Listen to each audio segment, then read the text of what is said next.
Après s'être écharpée avec Olivier Véran la veille, Apolline de Malherbe recevait ce mardi Mathilde Panot dans son émission Face à Face sur BFM TV RMC. Et la membre de la France Insoumise a été invitée à évoquer les violents affrontements qui ont eu lieu samedi, lors d'un rassemblement à Sainte-Soline, contre un projet de méga-bassine. Les forces de l'ordre et manifestants s'étaient alors affrontés et de nombreux blessés ont été recensés. Un manifestant de 30 ans a notamment été victime d'un violent traumatisme crânien et se trouve entre la vie et la mort. Un état critique qui n'a pour l'heure pas évolué. Or, au lendemain de ce rassemblement, Mathilde Panot a partagé une fausse information qui aurait pu causer beaucoup de tort.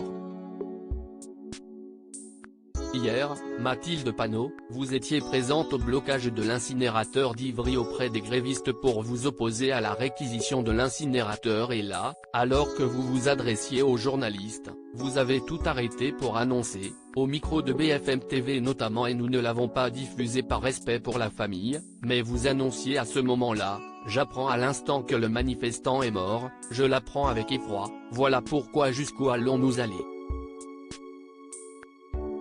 Est-ce que vous regrettez d'avoir eu ces propos hier ? A donc demandé Apolline de Malherbe. Vous auriez pu être en direct. Une question qui a mis dans l'embarras Mathilde Panot, laquelle aurait préféré ne pas revenir sur le sujet. Bien sûr que je le regrette.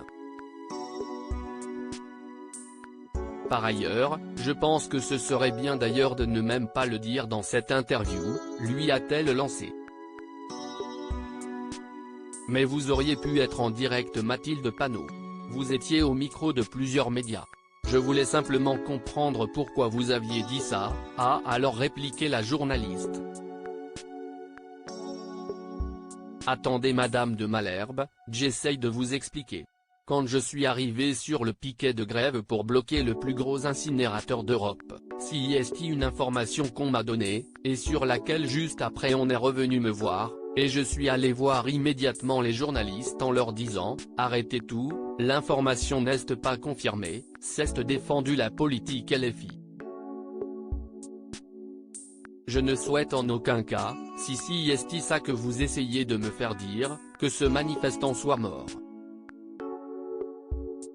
Mathilde Panot a ensuite recentré le débat sur le ministre de l'Intérieur Gérald Darmanin, qu'elle accuse d'avoir délibérément choisi de poser plus de 4000 grenades et de déployer 3000 policiers pour protéger un trou dans la terre, au détriment des 30 000 manifestants présents.